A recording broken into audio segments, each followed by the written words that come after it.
Di tengah kota Mojokerto, tepat di depan taman kota yang selalu ramai pengunjung, berdiri sebuah angkringan kecil namun sangat populer.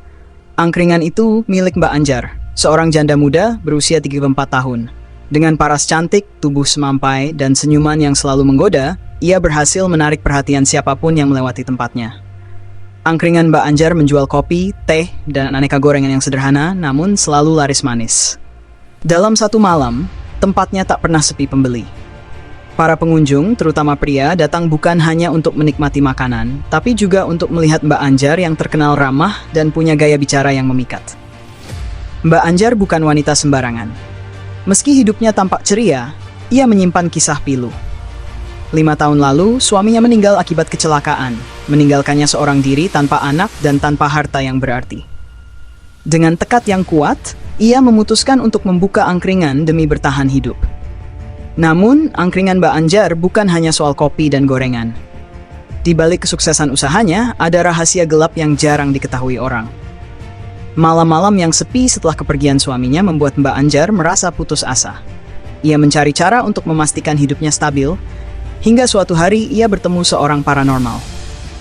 Paranormal itu menawarkan solusi yang tak biasa. Sebuah susuk emas yang akan membuat Mbak Anjar memancarkan pesona luar biasa. Susuk ini akan membuat orang-orang tertarik padamu, Mbak. Usahamu bakal laris, tapi ada konsekuensinya, kata paranormal itu dengan nada serius. Tanpa banyak pikir, Mbak Anjar setuju. Ritual pemasangan susuk itu dilakukan di malam purnama, di sebuah tempat yang jauh dari kota. Sejak saat itu, hidupnya berubah total. Angkringannya mulai dipenuhi pembeli, dan semua orang yang datang tampak terhipnotis oleh pesonanya. Setiap malam, Mbak Anjar selalu mengenakan pakaian yang pas di tubuhnya, dengan makeup sederhana namun memikat. Ia melayani pembeli dengan senyum manis dan gaya bicara lembut yang membuat para pelanggan betah berlama-lama. Bahkan banyak pelanggan yang tak hanya membeli kopi, tapi juga mencoba mendekatinya dengan berbagai alasan. Namun tak semua berjalan mulus. Beberapa tetangga mulai curiga dengan kesuksesan angkringan Mbak Anjar yang tiba-tiba melesat. Gorengannya biasa saja. Kopinya juga seperti angkringan lain. Tapi kenapa dia selalu ramai? Gumam salah satu pedagang di dekatnya. Kecurigaan itu makin kuat ketika seorang pedagang saingan, Pak Darmo, mengaku melihat Mbak Anjar melakukan sesuatu yang aneh di malam hari. Dia sering keluar sebelum subuh, berdiri di depan angkringannya sambil membakar kemenyan. Itu nggak wajar, katanya kepada beberapa orang.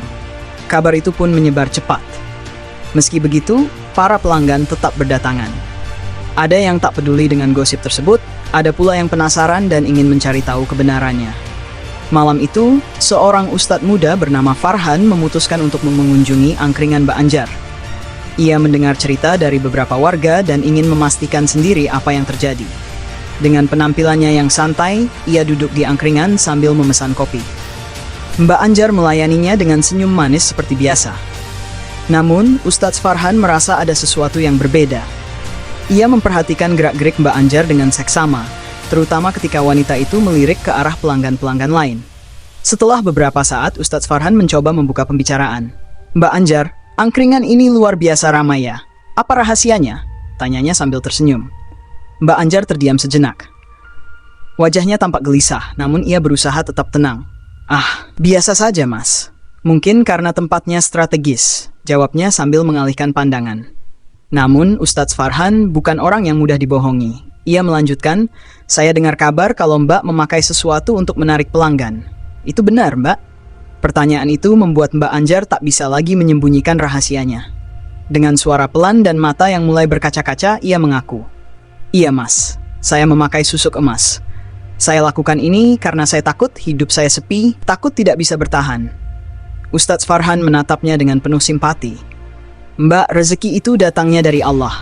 Kalau kita percaya dan ikhlas, usaha kita pasti diberkahi meskipun sederhana. Susuk itu mungkin membantumu sekarang, tapi kelak akan membawa beban yang lebih berat. Malam itu, Ustadz Farhan berbicara panjang lebar dengan Mbak Anjar. Ia menjelaskan dampak buruk dari penggunaan susuk dan bagaimana hal itu bertentangan dengan ajaran agama. Mbak Anjar mendengarkan dengan seksama dan akhirnya ia merasa tersentuh. Keesokan harinya, Mbak Anjar memutuskan untuk melepaskan susuk emasnya.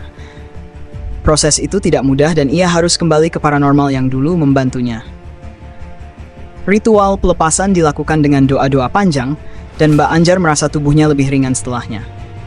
Sejak hari itu, angkringan Mbak Anjar tidak seramai dulu. Namun ia merasa lebih tenang dan ikhlas. Pelanggannya mungkin berkurang, Bida, tapi mereka yang datang adalah orang-orang yang benar-benar menghargai usahanya. Kini Mbak Anjar menjalankan angkringannya dengan hati yang bersih. Meski tak lagi menjadi pusat perhatian seperti dulu, ia belajar menerima hidup apa adanya. Angkringan itu tetap menjadi tempat favorit bagi sebagian warga, bukan karena pengaruh susuk, tapi karena kejujuran dan kerja keras pemiliknya. Dan di bawah lampu remang-remang angkringan, Mbak Anjar kembali tersenyum. Bukan senyum yang menggoda, melainkan senyum tulus dari seorang wanita yang akhirnya menemukan kedamaian dalam hidupnya.